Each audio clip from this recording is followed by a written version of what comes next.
original.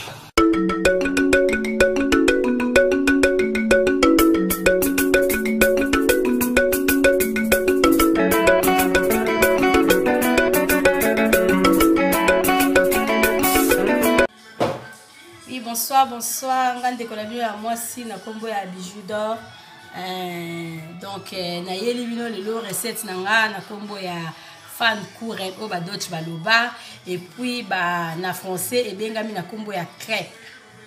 Donc mama Bijou ay kolakisa bino recette ya fan courant lelo o bengami na kombo ya crêpe. Na sina zwaki pâte nanga na sina salaki. Nasina salaki pâte nanga ya fan courant pâte nanga yango yo nasali pâte yango kilo makasi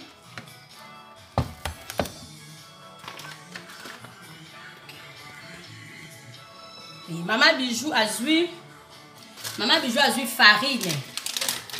Mama Bijou azui farine paquet mobimba ya farine nazui paquet mobimba ya farine comme pour kokozwa 50 grammes ya farine. Au peser yango na peser ozuka la moitié au kati biso pe tozala biso batu mwindo tozala penza na bitidi ya ko peser biloko te donc mayele ezaka na mutu nazui paquet nanga mobimba ya farine natie nazui maki nanga 5 maki natie na kati ya bol nazui sucre vanille nanga 5 paquets chassé oyo natie na kati nazui sucre nanga donc nazui sucre nanga kaka na mesurer na 250 grammes na 250 grammes ya sucre natie nazui mungwa nanga na lutu ka ya mukie lutu oyo ya café lutu ya mukie natie mungwa mafuta huile oyo ezalaki mobimba bomoni nazui ka ndambu wana na paquet nanga mobimba ya farine nazui ndambu ya mafuta oyo natie na kati ya bol nanga donc na mélanger biloko na ngai nazui yango nazui bafoué nanga na beti avant la tia miliki na ngai nazui na balusi yango nyonso to esika moko après naye kozwa miliki nanga 50 grammes ya miliki natie na kati nazui bafoué nanga na bandi kobalola soki po osalela na bafoué c'est-à-dire nino tosalela semoule soki po osalela na bafoué te comme okosalela na machine oyo mais ngala mona oyo epanzaka po epesi susu mutu musala mingi donc nasala nanga ngo na bafoué nasala na baloli yango nyonso tu na bafoué pâte nanga yango ebini kilo pâte nanga penza eza kilo comme pe soko za na machine oyo te okoki na yo kosala na kikalungu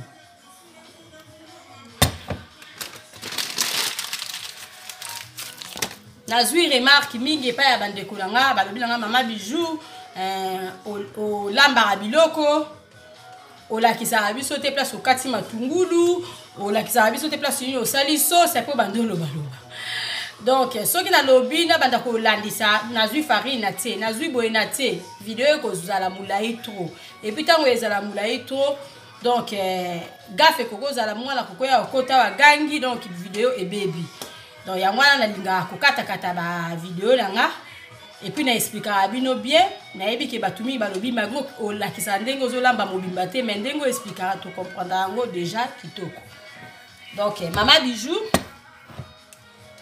asalaki pâte nanga oyo obozomona na tie awa nazui paquet nanga mobimba nazui paquet ya farine nazui 5 maki nanga oyo ba Dutch balobi yango aya nazui 5 maki nanga na pasoli yango na tiango na kati ya bol nanga oyo nazui ka sucre mukie ekoki ozala kaka na ba 250 grammes parce que naza na habitude ya ko peser biloko te wana ba mindele mtu basala yango biso tobotama na technique ka calculi na mutu na meki ka sucre c'est la moni pour la moni que oui ça va na tiki. Et puis tant on a tié sucre nanga na ekotia mungwa mukie na lutu. Mungwa ka mukie na lutu na tié. Na zui miliki nanga la préféré ko ça nanga la oya 1,5. Ya moi fête mukie. Donc na zui miliki nanga na tié. Na zui sucre vanille nanga 5 paquets na tié, na zui pe 5 maki na tié. Na baloli yango bien na bafoué.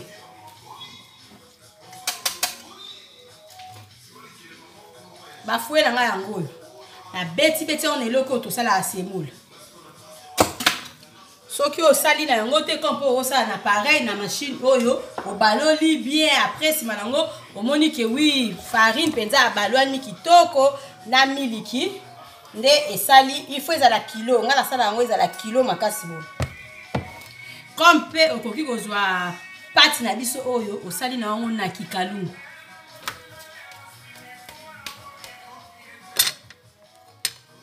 Ba fan couré na nga yango oyo. Crêpe na nga yango ndenge ezobima na préféraka boye ke na ke ko somba na supermarché na mona oyo basala eza ya ba paresseuse. Nga moko na sala yango. Na sala yango et puis bana bali. Maman Bijou a préféré à côté là. La carte à fan couré na ndenge eza boye. Biloko langa oyo na linga côté la carte à fan couré. Yango oyo. Oui, ça confiture. Yango yo a fait mousse. Nutella. Et puis poudre de tsuka. Poudre de tsuka. Batia rango pe le la fan courant.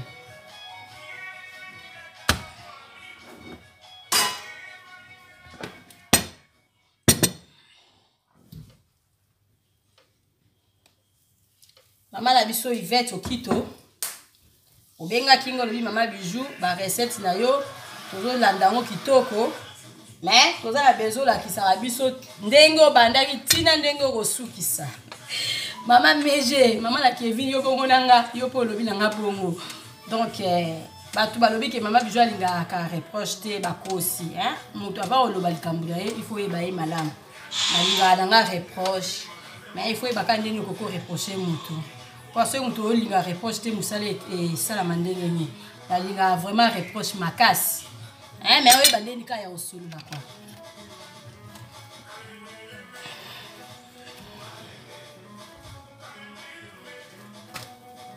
Maman la Kevin, même chose. Oh, Maman Bijou, la qui sera fini balamba pondu, ndengo bandeko fungola ba chasser, ndengo kotisi ngo na kati ya nzungu, ndengo saliwe. 1 heure d'ita Maman Bijou azali boso caméra. Ba maman nanga bolingo na lingi bino mingi. Réunion na biso ezali na fin du mois oyo. Bo pesa date tokutana. Maman Bijou atelemaka toujours na makambu. Donc je suis là pour vous. Prophète nanga lobaki maman moi nanga il faut osala makambu oyo zo mona ke eza bien pona yo. Donc osala makambu te ke pona batu balobi. Ou bien kosala ko banga te ke batu ba loba ko tuba ko loba. Sala makambu oyo eza bien pona yo oyo zo mona ke molimo na nzambe ezotambusa yo. Yango nga Maman Bijou na salaka. Donc na lingi bino mingi groupe nanga ba maman bolingo, Maman Yvette na Hollande, Maman la biso Chantal na Colonne, Maman la biso Viviane na Fraîchenne, Maman la biso Marceline na Colonne, Maman la biso Jeannette na Colonne, Maman la biso Kija, toza ba maman ebele, Maman Maggie, ma copine privée, Maman Bolingo. Donc kalami était to kutana quoi. To kutana et ça la bien, to solo la kaka, il faut to kutana. En tout cas, nazara na pona bino. Bo s'abonner na chaîne nanga. Bo emaka ba page nanga. Maman Bijou alingi bino mingi. Mbote na bandeko nanga nyonso tout. Famille Mosi Mobimba, on est ensemble. Famille Mosi na Suisse, famille Mosi na Allemagne, famille Mosi na Belgique, famille Mosi na France, famille Mosi na Congo, famille Mosi na États-Unis, famille Mosi partout jusqu'à Bozani. bijou mo salingi bino mingi ya Derek la promesse est une tête nazozela. En tout cas pour na fan court na moni vraiment esili nazala moi masolo mukie ya oyebisa ba mina nga nyonso oyo ya Facebook. Recette nanga esili nalobaki mama bijou asali azui farine weza farine te papier nanga farine asina fini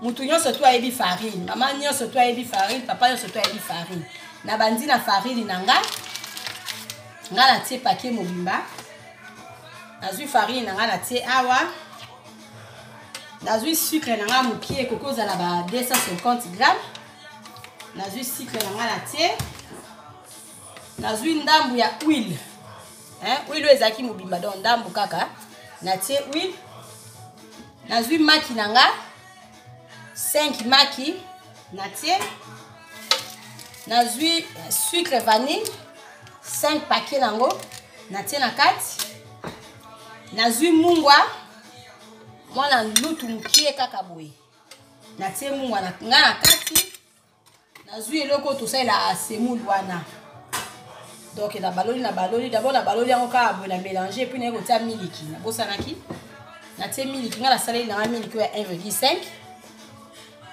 nazui miliki nanga na tie ndambu kaka po il faut oyi mona kipenza ke oui pati na yo pati soki eza mai e kangaka na machine ou bien kangaka na kikalungu donc nazui ka okokosa ata verre moko ya mukie ya miliki otie après si maintenant on a komi ko balola comme okokosala ngo na bafoué wana ya fufu ya semoule comme pour okokosala ngo na pareil o ngana la kisibino yango yo soko za na machine oyo te okoki kosala ngo na kikalungu esalaka mpe kitoko makasi to bafaa fan pour na ngai yango yo ebibi boye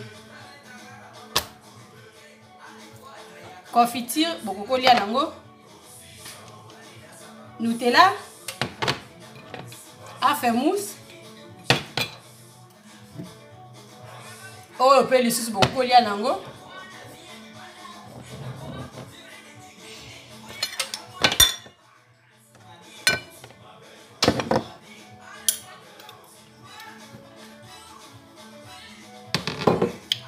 ou bien bokoki mpe kosala na kosala sucre vanille oyi mpe kozwa poudre de sucre pas sucre vanille poudre de sucre otie yango likolo okangi boye opesi batu bana balie na bekola bana na bafete ya bana na ba terrain ya bale mingi ba recette biso tokende kosala ba mama bana so babengi yo bayebi biso kaka kisala fan pour sala galette sala mikate biloko nga bijou mama bijou nakende kosala na bafete ya bamindele yango mama bijou alingi asola na bino kaka bamina nga nyonso tu ya Facebook mama bijou alingi bino mingi na bandai na babone soki 100 abonné siko na komi kozwa nanga presque mutu nyonso parce que TV wana eza mpona mutu moko te eza mpona batu nyonso ainsi lelo bona okokokisa 500 abonné et puis non 500 amis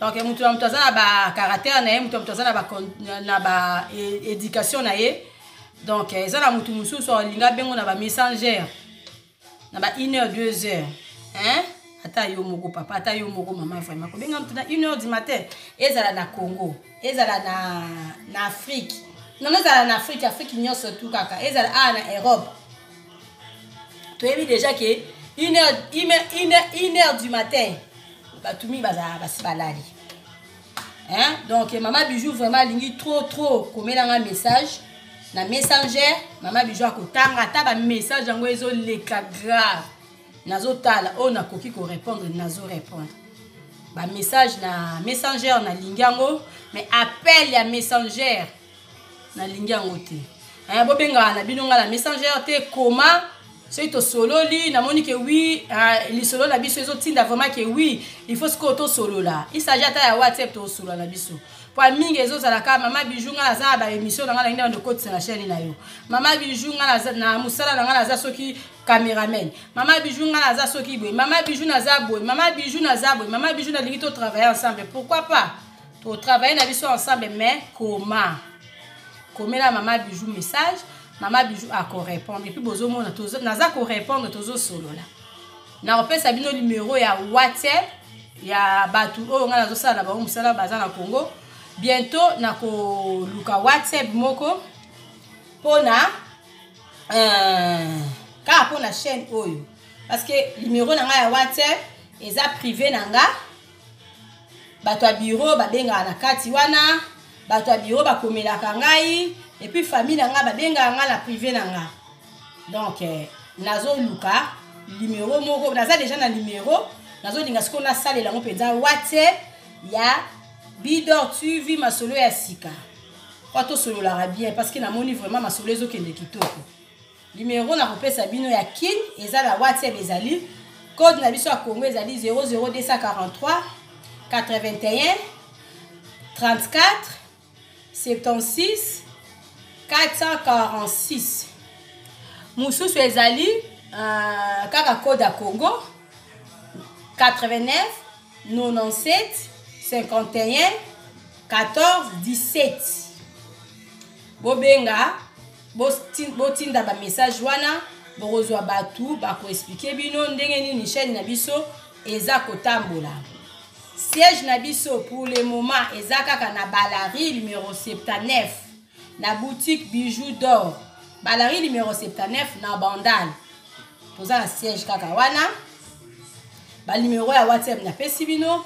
Messenger na nga eza wana ba mi na nga bokoma na bo kobenga mingi te koma il s'agit à kosolola na la messenger na appel boto kosolola na biso mais d'abord bokomaka kobenga mutu na ba 1 heure na ba 2 heures vraiment eza malamu te donc toza ba ami so na bandi ko bloquer bino et ça la bien te komela mama bijou a ko répondre na yebi ke ba message zo lekebele téléphone air yo sote komi ko sonner eza musala na poni naza na choite mais muto penza raisonna bien kokobenga mtu na 1 heure ta kokobenga mtu na 2 heures te na lingi bilo mingi mbote na mama na nga mado spaghetti mama leki ya moto kwa mbote na yali libesa na yoka yokala mama na Sainte ya besa mbote na nga na Dalida Nogera olaya bijou na benga yo mais tisiko bengi te mbote na nga na famille na nga mobimba ka nde na lobaki mbote na ma copine privée Maggie na Belgique mbote na ma copine privée Meje mama na Kevin mbote na mama Emily banda na bandi émission le bijou obwaka ngate trop de batu na mutu mama ya nanga donc mama Emily na colonne mama Emily na colonne na lingio mingi ba bisou feti penza ya mwana biso to bina penza donc on saranate on est ensemble la linga bino mingi mama bijou la xibino lelo recette ya fan couren o ba bengi na combo ya crepes et puis bon manquete ko s'abonner na chaîne nanga Bidor tu vis ma solo ya sika boko zala jamais de si awa to beta ma solo pa ma solo leki ebele donc nazo zela à partir tam sous ya ba semaine prochaine ndela ba nosala chaque jour ata moi li solo moko parce que ma solo eleki ebele mususu kutu ba betelanga kala ekomi kokima mais bato ngo tellement bazaka mbambananga suka il faut na beta ma solo na ba parce que eza musala oyo ngai mama bijou na poni alinga bino mingi mama bijou azala na pona bino mama bijou alobi azosalaka oyo ayokana na nzambe donc sans nzambe mubulu donc mama bijou alanda ne mama batute mama bijou alanda ne nzambe azotambwisa nga nde ninga pe nazokende bisous